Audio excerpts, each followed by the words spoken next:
There'll be silence. The member for Indi has the call. Thank you. My question is to the Minister for Agriculture. Minister, I am so pleased to see the commitment by the government to decentralisation, in particular the decision to relocate 3 regional development corporations. Can you please outline why decentralisation is important to Australia, and particularly the benefits that will flow to my creative, innovative and totally flexible electorate through Rural Industries Research and Development Corporation coming to Albury-Wodonga? I call the Honourable the Minister for Agriculture. Well, Madam Speaker, I thank the honourable member for a question and note that the Victorian Riddick Woman of the Year, Julie Aldous, was from Mansfield there. And, Madam Speaker, it goes to reason that if one was to suggest that we'd move the cotton RDC from Narrabri back to Canberra, that would be an absurdity. And it probably is a part of the result of the cotton RDC that being in Narrabri that Australia has the highest yields in cotton in the world, highest yields of cotton in the world. And I note some of the issues that have been brought forward by the Labor Party about relocations, where they say it's outrageous. The actual total cost of all the relocations is less than the security refurbishment of Parliament House. And it gives you a sense of what we want to do on this side, because this side of the parliament believes in decentralisation. This side of the parliament believes that we can create centres of excellence. This side of the parliament believes that we have a vision for the future, a plan for the future, and that we want to make sure that the largesse of government does not just reside in Canberra, that it resides in other places as well.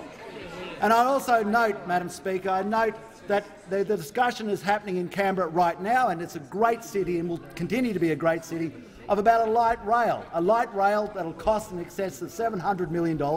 And the reason they give? Congestion. So the way to deal with congestion is obviously to start looking at alternatives. Now, Madam Speaker, it is not just this side of the parliament that believes in moving as well. I've been reading the state Labor Party manifesto of Western Australia, which believes in decentralisation, which believes in moving to Bunbury, which believes in moving to Albany.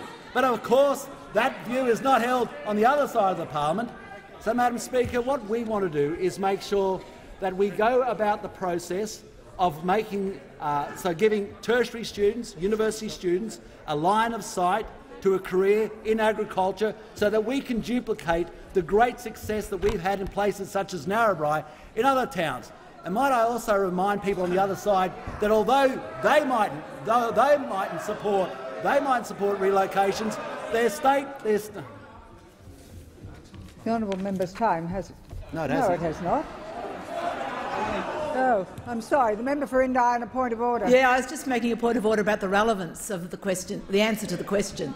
But I think he's finished now. I think not.